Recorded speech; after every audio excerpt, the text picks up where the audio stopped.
Hello South Africa and welcome to the 9th edition of Coronacast, your twice weekly dedicated channel bringing you the most up-to-date information on the coronavirus and the efforts being made by South Africa to beat the virus, to flatten the curve, to stop the spread and to ensure that we save as many lives as possible in the country.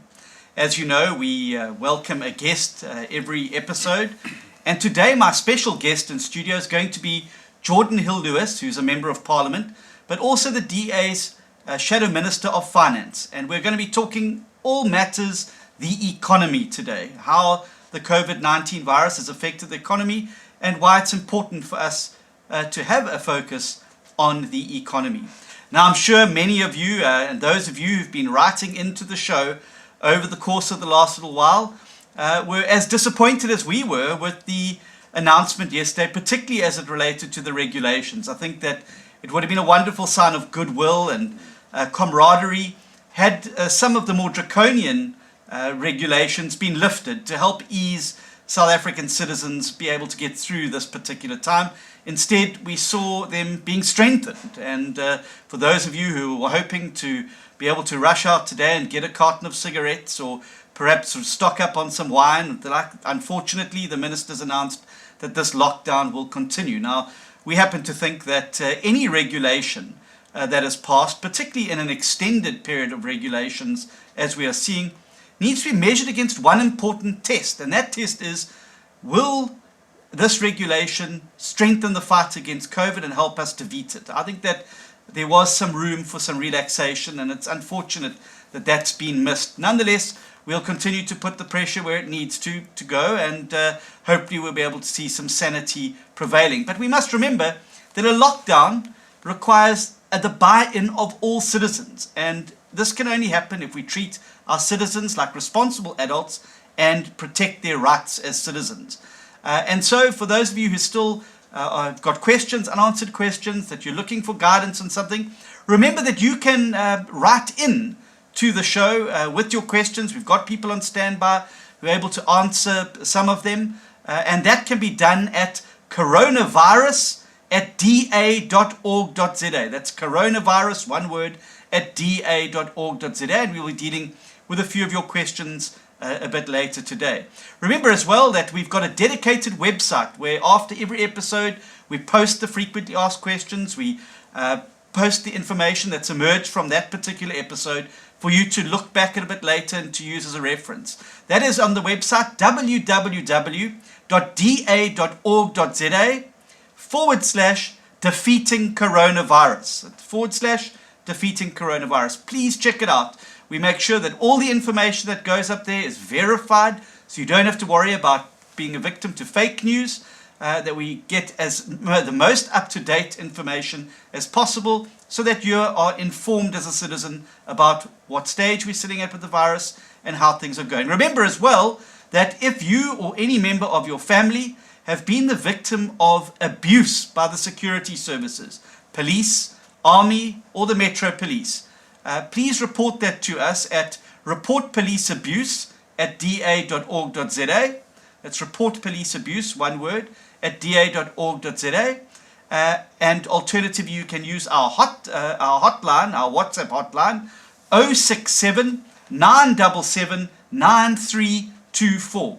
Our team are standing by to assist you with any queries that you may have and to help lodge complaints with the relevant authorities and, importantly, to follow up on them. We can't have a democracy where citizens are subject to arbitrary abuse by security personnel. But that means we all have to cooperate. So thank you very much for staying at home, for abiding by the regulations, and doing your bit in defeating the coronavirus. The daily statistics, for those of you who are still interested, well, we now have 2,605 confirmed cases of coronavirus, and unfortunately we've seen the death toll rise to around 48. And again, our condolences to the friends and family of all of those who have lost their lives as a result of the coronavirus. So this is an increase of around about 300 infections since the last virus. There's also an important point to make here, and that is that the hard lockdown period that we're in at the moment needs to be used as a way to buy time to be able to prepare yourself for response. As we saw in Professor Karim's presentation, the virus is going to be with us for a long time. The hard lockdown is not designed to kill the virus. It's only to contain it, to flatten the curve so that you can make sure you've got the resources and a plan to deal with it. And that's why testing is so important. And there's so much focus on the 3 T's: testing, tracing, and tracking. Why is this important? It's absolutely important that we're rolling out between 17,000 to 60,000 tests per day. No money we spend on testing is money that is wasted. And we need to roll this out massively around South Africa so that we're able to build up the data that informs our next steps. We can't stay in the hard lockdown permanently. We've already seen hunger, malnutrition, frustration and anger starting to build in many communities around the country. A hard lockdown is not sustainable, and that's why we've put on the table our smart lockdown model, and Geordin and I are going to be unpacking the ramifications of that a little bit later. But we need to make sure that we are testing. So whatever pressure we can put on government, we're going to continue to do it. We've got to get those numbers up to 17,000 to 60,000 tests per day to give us the numbers. Remember as well that this is no time to panic buy. The shops, the food chains are working. There is food in the shopping centres, and we need to be able to ensure that we deal with those responsibly. Masks. I can't stress enough. By now, every South African citizen should have one of these relatively inexpensive cloth masks that we must all wear in public all of the time. Masks are going to be a feature of South Africa, certainly for the next 18 to 24 months. Every citizen should have a couple of these in their car, at their homes, that they can use. Where we have SASSA pay points, we should be handing masks out. Every South African needs to take mask wearing to be the new culture in South Africa. As of last week, we've had some great suggestions coming through and some really interesting patterns and designs. Citizens being very innovative in making their own. So thank you very much for sharing those with us. But please, every South African, it is absolutely important that you own a cloth mask. No need to go and get surgical grade ones. Leave those for the frontline professionals. But every citizen should have one of these relatively inexpensive masks. And I'm very excited that that is one of the programs that the Solidarity Fund is focusing on PPE, personal protective equipment, and the like. As you know, we made a significant donation as a political party to the Solidarity Fund. Democratic Alliance public representatives, from our councillors to our members of provincial legislatures to our members of parliament, have all paid a portion of their salaries over, and we were able this week to transfer the sum of 1.5 million rand into the Solidarity Fund account. Now, I want to be absolutely clear here. The Solidarity Fund is different and separate to the sectoral funds that government has set up. We need to be absolutely clear, because a lot of people are saying, why are you donating to a fund that's using BBBEE? The Solidarity Fund is an independently run fund. It's separate to government. It's got the private sector involved. It's got some really high-powered business people that are managing the money. They're bringing the transparency and accountability to it. It is separate to the sectoral funds that we've seen the Minister of Small Business and the Minister of Tourism very unfairly saying that they're going to use the distribution model of BBBEE to distribute those. We have, in this regard, sent lawyers' letters to them, and we have every intention of challenging this unfair and, I think, unconscionable decision in court. You don't simply say to people that we will not help you out because you happen to have a certain skin color. We're all in this together. The virus knows no color, knows no language barrier, it knows no geographic barrier. And we're all in this together, and therefore aid must go to those people who need it and who qualify. Using racial models like BBBEE is not good. And that is why we made the donation to the Solidarity Fund without hesitation. Their distributors have told us quite unequivocally that they will procure equipment with that money at the best price possible, and they're certainly not distributing on a race-based basis. And so those business people out there, citizens who've got a bit of spare cash at this time, The Solidarity Fund is set up precisely to take the fight to COVID-19 on the front lines by buying PPE, equipping our hospitals, and ensuring we're able to help vulnerable South Africans from succumbing during this particular time. I'm very proud of our DA public reps out there for this contribution. I also want to commend this week some also good news for a change for South Africa. The announcement made by the City of Cape Town, who've come to the party in a significant way with some rates relief efforts for residents in the City of Cape Town.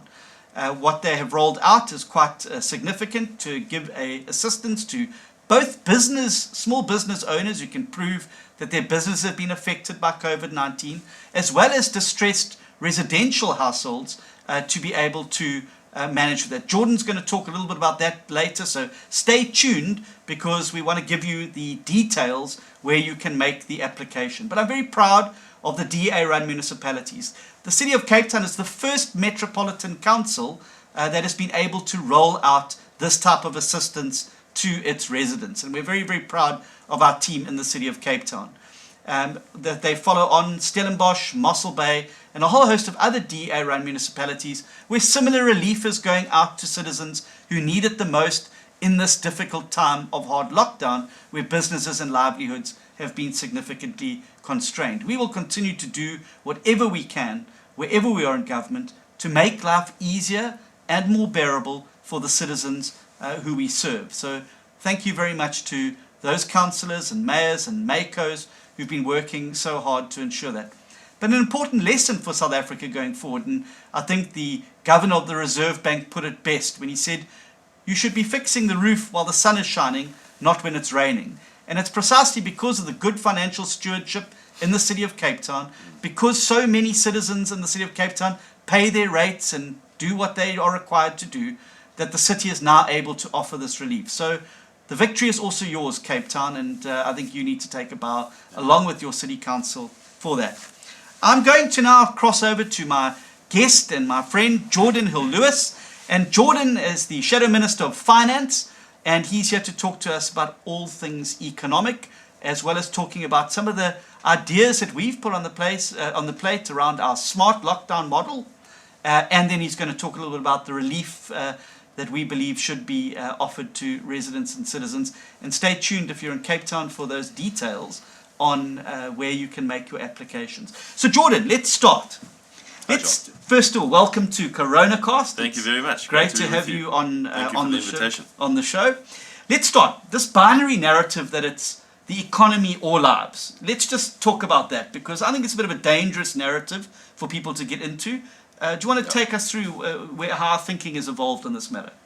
Yeah, that is a false dilemma completely, John, and thank you very much for having me today. It's great to be with you and our viewers at home, but that's a great place to start our discussion, because our first priority as a country has got to be to save lives and to stop this virus. But that is going to require an enormous amount of government expenditure.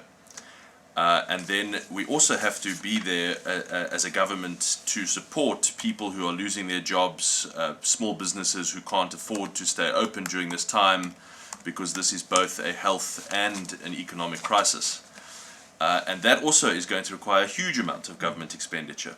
Now, government gets its income mainly from productive businesses and the employees who pay income tax and who spend money and pay VAT.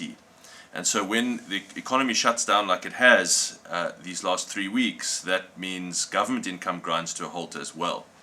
And so the two are absolutely closely interlinked. If we do not have a smart lockdown approach that allows sectors of the economy to reopen as and when it's safe to do so, then the humanitarian crisis, the economic crisis and the recession will be much, much worse, and government will not have the resources necessary to respond to both the health and the humanitarian crisis. So that the two are absolutely interlinked, and that's why we were absolutely correct to point to a smart lockdown model last week as a way of going forward. Yeah, Geordin, has anyone put any figures on what the lockdown costs South Africa every day? Has anyone done any modelling on on a ballpark figure of what it costs to shut down the South African economy every day? Yes, we have. We've done some modelling, and some top economists have also done some modelling of their own. And we estimate that it costs the government about 13 billion rand a day to sustain the economy in lockdown. And that means that, you made the point in your introduction, whatever we spend on testing and on treatment for those who have this virus will be nothing compared to the cost of continuing lockdown permanently. And that is why we have said it's simply not sustainable for South Africa to continue in permanent lockdown. We've got to move to the smart lockdown model and reopen sectors of the economy when it's safe to do so. So let's talk a bit about the smart lockdown model. We've got Keith Davids here. Has got any feedback regarding the proposal? Do you want to take us through, in a nutshell, and our viewers, what is a smart lockdown and how does it differentiate what we're in at the moment? Sure. Quickly, basically the situation we're in at the moment is, we call it a hard lockdown, a total lockdown, where people are really only allowed to leave home for groceries and medical attention, and all other economic activity besides a very small circumscribed list of essential services is banned from taking place. And that is devastating for the economy, as I've said, about 13 billion rand a day, but that doesn't count all of the loss of income to millions of South Africans and the tens of thousands of small businesses who face imminent closure. So what we have proposed is something like a traffic light model, which is quickly emerging actually as international best practice as countries around the world realize that Excuse me. As countries realize that the permanent lockdown is not sustainable. So in the same way that South Africans are very used to load shedding stages, stage 1 through to stage 6, so you could have a red, orange, yellow and green stage of a lockdown. And you could move between those stages depending on the daily and weekly stats of new infections, and in particular the one that we're most concerned about, community infections. And the number of people who are in ICU. And so what that allows you to do is really use the latest data from the field, plug it into your smart lockdown model, and then say certain industries can slowly begin to reopen so long as they're taking absolute safety precautions. And you spoke about masks. We want people to focus on social distancing, on masks and gloves and so on. But so long as they are doing that, there are a whole lot of things that could be happening in the economy, businesses that could be saved, people that could be getting salaries. So let's just deal with this issue, because I think a lot of people are under the misconception that what we're saying is let's just lift the lockdown and carry on with life as normal. That's not what the smart lockdown is saying. Correct. No, it's not. That would be all the way at the bottom, the green phase of the smart lockdown model would be a return to some sense of normality. But still using masks. Still using masks and social distancing. But in between there's a whole lot of other phases that we could go into that are not hard lockdown, that what we currently have, but as I said, allow for some economic activity and some money to flow into the pockets of South Africans, which is so important at this time. So let's talk about that, because the big question here, and there's lots coming through, and thank you very much to all of you at home sending through your questions. Let's talk about hunger and food, because we spoke about the twin threat of the spread of the virus and the a grinding economic depression and recession. Correct. So South Africa wasn't in great financial shape going into this crisis, but this lockdown is leaving a lot of people very exposed, who are the most vulnerable. What suggestions has the DA put on the table to talk about how we help get food into the hands of poor people? I see there's some people coming through here saying food parcels won't work, you've got to give people vouchers. What modelling and suggestions have our economic team come up with around this regard? So there's two big worries here, John. Firstly, next week is payday for most South Africans, and it's a full month since we've entered lockdown. And so there's going to be a lot of South Africans that are either short paid or don't get paid at all next week. And that means that food at home is going to start running out. And as you said last week, that in a week or two there's going to be some serious pressure around access to food in South Africa. And actually we've already seen that starting with some food riots in locations around the country. That's very concerning. But the other thing that's really concerning is that unfortunately our government doesn't have the financial firepower to respond at a time like this. And that's because, to go back to the Reserve Bank governor's words, we were not fixing the roof while the sun was shining. We have exploded our national debt and spent so much money over the last decade that now, in this time of huge national and global crisis, we do not have the money to spend. So what the DA has done is we have come up with all of the best ideas that we can to get cash directly to the people that need it most quickly. And speed here is key because, as I said, people are running out of money right now, not in 3 months' time. So that's why it's so important that the UIF and the TERS system pays out quickly. The key proposal that we are putting on the table is actually to top up every social grant recipient's monthly grant with R1,000 for the next 3 months. Now that would inject cash into the poorest households in South Africa. It covers the huge majority of poor South Africans, and it would give them the cash that they need to go out and buy some food to get them through this crisis. And we think that is one of the most important and urgent interventions that our government can do right now. So let's talk about numbers here. Has the numbers been done on the number of people we can access immediately? And I think that is one of the benefits that South Africa has, that we've got the SASSA grant infrastructure. Correct. We now need to use it as a channel. Do we have any impact on, any idea how many households are impacted or would benefit from this? Yes, we do. So there's 17 million grant recipients in South Africa, but the research shows us that actually for every grant recipient, they support a number of other poor South Africans in their households. So actually, when you pay grants to 17 million South Africans, the research suggests you are reaching somewhere in the order of 30 million South Africans. And so the SASSA infrastructure is by far the best way to get money to the ground as quickly as possible to those who need it most. And there's a lot of international best practice and research which shows that in a time of crisis, you can't be fiddling around trying to design entirely new projects and schemes. You've got to use what you've got to get the money to those who need it the most as quickly as possible. And that is why we are proposing to top up the grant system. But there's also an upside for the economy in that, because we currently have a supply and demand deficit in South Africa. So that money could well help stimulate the supply side as well. Yes, exactly right. Because the thing that's going to happen when you inject that money into the economy with those people who need it most is that they're going to go out and spend it. And so actually in the very short term and medium term, that pays for itself entirely. Because that money is going to be spent, it's going to go through the economic multiplier system, and the government's going to collect it back in VAT mainly and other taxes. So it's a great proposal to really help those who need it most at the moment, and we're really pushing our government hard to do it. And we can come on to where the money comes from, because as I said, we don't have a lot of money at the moment. That's the big question people are asking. Is it a realistic suggestion? Of course, in ordinary times, people who follow the DA will and who hear what the things that I usually say about the budget will say, well, this is quite a surprising proposal. We are the party of disciplined finances and not spending a lot of money. But we are not in ordinary times.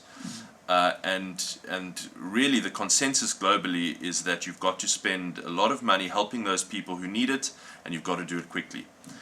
So the key thing is that global financial institutions, mainly the International Monetary Fund, the IMF, have actually offered $50 billion, it's an enormous amount of money, to those countries who need it for corona relief. And it really is a surprise to me and a great disappointment that we have not yet applied to that fund. This is not conditional grants where they would start to dictate what happens in your country, like sometimes happens. This is very low interest rate, nearly free basically, money to help with corona. And I really think that we should make use of that as quickly as possible. Yeah. Well, especially when you've got people that are living on the edge. Yeah. And, I think people, see lockdown, they don't realize that there are hundreds of thousands of South Africans who don't have the finances to go and stock up on food, who don't have the infrastructure to do so. They don't have a freezer at home or, somewhere of keeping food. And so they are having to go out on a daily basis. And it's unfortunately these people are becoming victims of the South African police service along the way. Yes. So let's talk. So that's our plan for poor South Africans, how we can inject overnight relief into every household and help stimulate the economy. Let's talk about the other side of the relief, and that's small business and people who are unemployed, people who cannot work at this stage because their business that they work at is shut down or the business they own is not able to be open. What is in the offering for them, and what are we putting on the table for them? Yeah, the other leg of our 300 billion rand stimulus package is direct support to small businesses, small and medium businesses who are really taking enormous strain at the moment, and many of whom face the prospect of not being able to pay salaries next week, as I said. We really applaud those small business owners and entrepreneurs who are doing whatever they can to keep their businesses alive at this time, and we want to be able to help.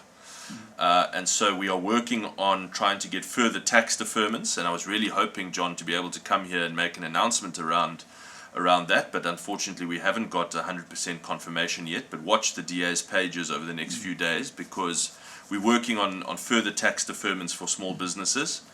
And we also, the second leg of our stimulus is actually direct financial support to small businesses, which we can distribute very quickly through the SARS payment network. So hang on, let's stop here, because the talk to date has been UIF and TERS. Yes. How does SARS fit in? And I see Michael Cardo released something, our minister, Shadow Minister on Labour, who made the suggestion. How does SARS fit in, and why are they a good vehicle?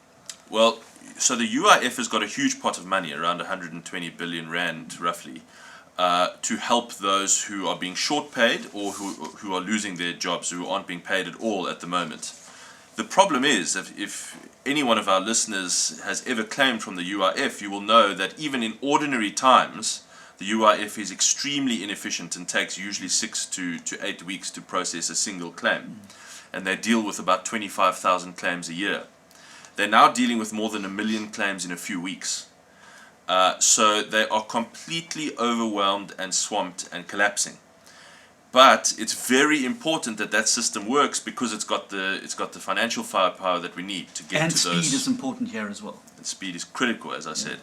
So we have proposed, and Mike Cardo has proposed, that we actually take that payments function away from the UIF and give it to SARS. SARS operates much more efficiently. It has a much better functioning IT system and call center system, and it has the bank account details of every small business and every income taxpayer in the country on hand already. Even PAYE, I mean, those right. Details will be on there. Yeah. That's right. So SARS is actually, we think, much better positioned to manage this payment system quickly, because speed is of the essence. And the speed is of the essence because these small businesses and these small operations don't have the cushion that some of these big corporations do. So a big corporate giant like Apple or Naspers or someone be able to ride this out over the longer period. Most of these small businesses, already in distress because of a shrunken economy, now find themselves in this difficult situation. So they're not going to last 3 months. And surely the goal is to keep as many businesses open so that people have got jobs to return to at the end. Absolutely, that's the goal. The goal here is quite simple from an economic perspective. Keep as many businesses on their feet as you can, and keep as many people in their jobs as you can. If you can do that for 3 or 4 months, we'll get through this economically. And that's why speed is so important. And I just say, research shows that most small businesses are no more than a month or 2 at the most away from not being able to pay salaries. Yeah. And with revenue shutting off completely, as it has now, that timeline collapses even further. Yeah. So that is why those 2 legs of our economic stimulus package are so crucial. We've got to get money to the poorest of the poor who need it the most for food, and we've got to make sure that we can support businesses and their employees quickly. And surely there's a third leg, reform. Let's talk about state-owned entities. Yes. Let's talk about South African Airways. Where do we sit at the moment? What do you think should be done around these state-owned entities like SA? Well, if I may just say, just before we get to reform, which is very important, the other leg is increased spending on healthcare. Yeah. We've got to have more money for nurses who are working long hours and doctors who are working lots of overtime hours, and obviously we take this opportunity to convey our deep gratitude to all of those nurses and doctors who are working hard at this time. They've got to have the best equipment. We want to get them the best equipment that we can, the masks, the full body coverage, and ventilators and so on. So we've got to spend a lot more money on healthcare, and our stimulus package provides money for that as well. I just wanted to make that point. That's an important point. Now, SOEs. Let's get onto economic reform. So whatever happens as a result of this crisis, our government is going to be in a deep financial problem. What are we looking at? Some people are saying you're being alarmist. It's not that bad. We'll get through it. I've seen a lot of the lefty saying, well, we'll just print more money and we'll be fine. No. Look, I mean, before this started, let's cast our minds back to February, before most of us had heard about Corona. The government already had a roughly 270 billion rand hole that it was going to have to go and borrow for just to fund this year's budget. So that's the point we were making about fixing the roof when the sun is shining. We've been spending way too much money for many years. After Corona, with government revenue collapsing so much, that hole is going to be much bigger. So you can't just go and print money to do that. We've seen how that ends up in lots of countries, most notably our neighbor to the north in Zimbabwe, that has disastrous impacts over the long term because it leads to runaway inflation, mainly. That's the worst impact that it has. You can't just turn on the printing presses. So what you've got to go and do is you've got to go to global markets and borrow money, I'm afraid. And that means that money has to be paid off in the future. Every rand borrowed today must be paid back in the future. And that's where we come to your question about SOEs, because those become so crucial. We've got to show international markets that we are serious about economic reform. And we cannot show that so long as we constantly committed to bailing out SAA and Eskom year after year after year. And in fact, the money that we need now, this is a great way to think about it. The money that we need now for our economic stimulus is roughly exactly equal to the money that we've given Eskom over the last few years. Wow. So if we hadn't done that, we would be in a position today to be able to help families and people in need. Yeah. So, I mean, that 16.4 billion on the current budget for SAA bailout could be buying ventilators, tests, frontline healthcare workers, and being employed on the fight against COVID, instead of for an airline that's sitting on the tarmac, is not feasible and continues to be a drain on the fiscus. Yeah, that's the bottom line. The government has no role running an airline. It should never have done so. We should have got rid of SAA a long time ago. And in this year's budget, there's 16.5, you mentioned that number, 16.5 billion rand budgeted to bail out SAA again. And there are just so many more pressing, urgent things that we could do with that kind of money right now. There's no way that bailout should go ahead. And in fact, we do hear, finally, that Cabinet is considering shutting down SAA. And if anyone from Cabinet is listening to Coronacast, as there should be, then I would encourage them to say, please do go ahead and shut it down. There's no time like the present. Yeah, absolutely. And then just in terms of households and the strain that many of the households are under. So let's talk about that as well. I've got a message in here saying, what about bonds on housing? People are under significant financial strain. How have the banks come to the party? And you want to talk a little bit about what our municipalities are doing there as well? Yes, yeah. Very important point. So even before lockdown, we knew that this was going to be a major economic crisis.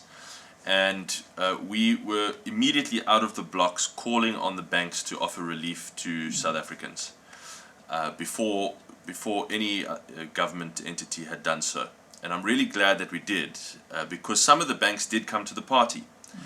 And to their credit, although it was a slow start and it took some cajoling and prodding, all of the banks have offered some limited form of relief. But I stop short of a full congratulations to them, because I would still like them to do much more.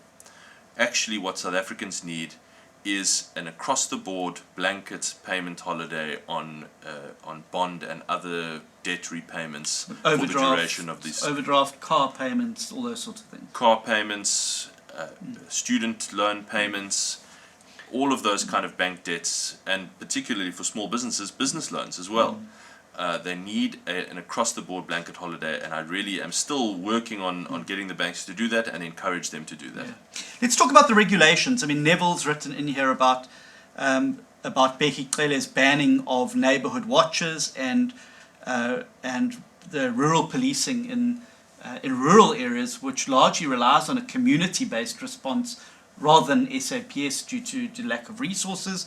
And, we've obviously, through Andrew Whitfield, our police spokesperson, been championing them. But let's talk about the other regulations.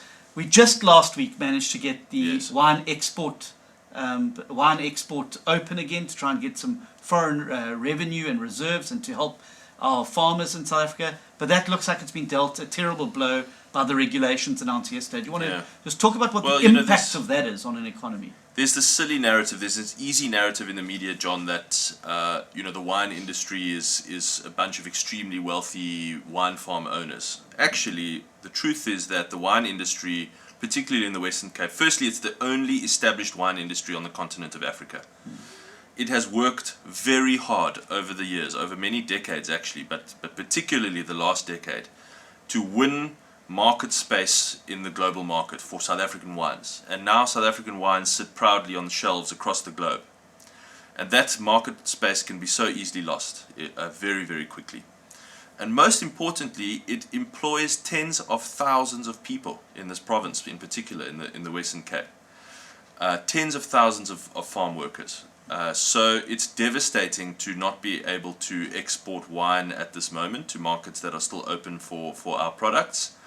And we thought that we had got a nice victory last week when exports were opened again, and now the door has shut yesterday, so we've got to go back to the drawing board and start again to make reasonable requests to the government to say this is too devastating for this industry, they have to be reopened. Who shut the door, and how did the door get shut?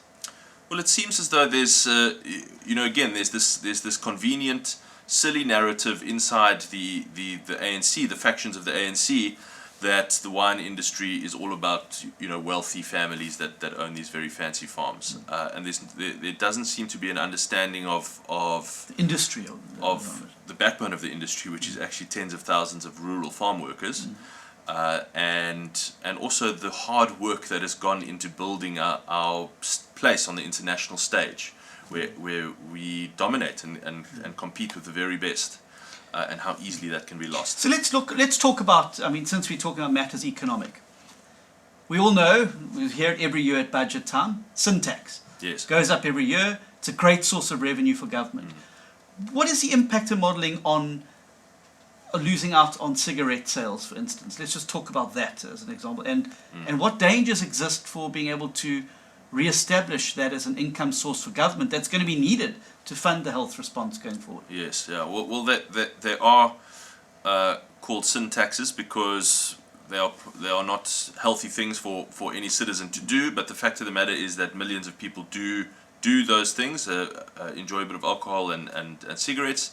And the point is this: the key point is that if government tries to stop people from doing it, they find other ways of doing it anyway. And so there's this huge burgeoning black market for cigarettes and alcohol in South Africa, even in ordinary times. And those illegal industries they must just be having a boom time at the moment. And all of that is just lost revenue to the government. And that will run into the tens of billions, I can assure you. I haven't done the sums on that, but definitely the tens of billions. And that means, again, more difficult to fund our hospitals and our health response, and more difficult to get help to people who need it the most. Yeah. Okay, well, I do want to come back to what our municipalities are doing. Yes, I think that's what I was going to take you back to, and I think people are waiting for the email address with their pen and papers ready. Yes. Yeah. So the benefit of living in a DA government, in a DA-governed municipality, is that we have been very disciplined and careful about the way that we've spent money so that our governments are able to respond better in a crisis. And I'm very proud that DA municipalities across the country have come to the party in a spectacular way to offer assistance to residents who are struggling through this time. And I'm not sure that there's a single other municipality governed by any other party that is able to do the same. And that's simply because we were fixing the roof when the sun shined. So the biggest one is obviously the City of Cape Town, who have put together quite a comprehensive rates relief package. If people can show that they have lost income as a result of COVID, they can just email through to the city and ask for relief, and they will be able to get that relief for the next 3 or 4 months at least. And all of those details are on the City of Cape Town's website. But even in smaller towns, if you live in a DA government municipality, you can almost be assured that there is some relief package, and all of those details are available online. And that's what happens when you have a government that looks after the rands and cents all the time. They've got the firepower to respond. Because that's really the truth of the matter. It's some municipalities around the country are in just such poor financial shape that they were struggling to keep their head above water in good times. Now that we've got a crisis on the doorstep, I mean, it's virtually impossible for them to roll out any relief. And you could actually see some of those towns looking to make up lost revenue through electricity sale loss because industry shut down, by actually putting the burden back onto ratepayers. So it's another good example of why good financial stewardship of a municipality is so essential going forward. I mean, you look at some other countries, just to go global for a second, where governments are able to put billions and even trillions with a T of response money on the table to help through this time. And that's because they've looked after the rands and cents in the good times. And that's what government should be doing. Now, tomorrow, our Shadow Trade and Industry Minister is going to be releasing a document which looks around alcohol and cigarettes. Do you want to just talk a little bit about what our thinking is in, what we're doing? Because there is a lot of interest out there from all of you about cigarettes and your booze. So let's just unpack with Geordin what we're doing on this regard. Well, in keeping with our smart lockdown approach, we are saying that we believe that it would be possible to open up for cigarette sales and alcohol sales with some safety limitations, and always folks go back to wearing your masks and keeping your social distancing. So as long as we keep that safety in stores and at the garages where cigarettes are sold, we believe that it is possible to reopen those. And also that document that we're putting out tomorrow doesn't only relate to cigarettes and alcohol, but also to some other industries that we think it's perfectly sensible and reasonably safe, so long as we keep to the safety measures that you've outlined, for them to reopen as well. Well, Geordin, thank you very much for your time today, and thanks for your expertise. Great pleasure. I'm sure it won't be the last time you're on Coronacast with us. A lot of stuff around the economy, and you know, it's important to remember that this is not a binary choice. Yes. It's not the economy or lives, it's the economy and lives, and that both are so interlinked. And that if we're going to get South Africa through this, we need to be looking at both sides of that problem. So thank you very much for the opportunity to be on the show today and for being here today. Thank you so much. Thank you. Well, folks, there you've heard it from our Shadow Minister of Finance himself, and certainly lots of food for thought out there. If you're a government minister and you're watching this, please try and convince your colleagues that we need sensible regulations that promote goodwill and ensure that we all buy into the lockdown methodology, and that we don't start to see a growing backlash against the regulations. And this could be done by just easing up slightly on some of the more draconian regulations. Well, for those of you who are small business owners, you're going to want to tune in for our Coronacast next Tuesday, because my studio guest is going to be Zach Mbele, who is our small business manager, Shadow Minister. He's going to be taking you through what the impact on small businesses are. And we're going to have two guests who own small businesses. They'll be joining us via Skype here in our Coronacast studio to talk through what the impact has been as a small business owner on their ability to operate. So don't forget, tune in next week, Tuesday, 2 p.m. To Coronacast. For those of you who are wanting the email address for the City of Cape Town Relief, it's covid19.relief@capetown.gov.za. That's covid19.relief@capetown.gov.za. Please tune into our website after the show, where no doubt we will have posted this up there for you in our frequently asked questions.